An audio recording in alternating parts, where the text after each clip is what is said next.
How to create account using Facebook ID on DataCamp. Are you guys facing issues to create your account using Facebook ID on DataCamp website? If that's so, then this video might help you out. Without further ado, let's dive into the video. First of all, open browser on your laptop or mobile devices.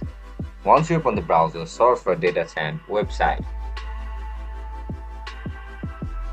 As soon as you enter the DataCamp website, you'll be able to view options like Facebook, Google, LinkedIn, and all these options. You are looking to create an account using Facebook, right? Just simply select Facebook icon. As soon as you select the Facebook icon, you need to write down your registered Facebook email and password. As soon as you write down your email and password, so just simply tap on continue.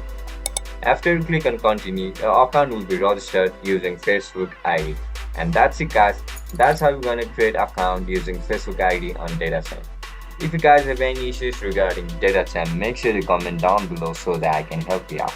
I'll catch you up in the next one. Bye.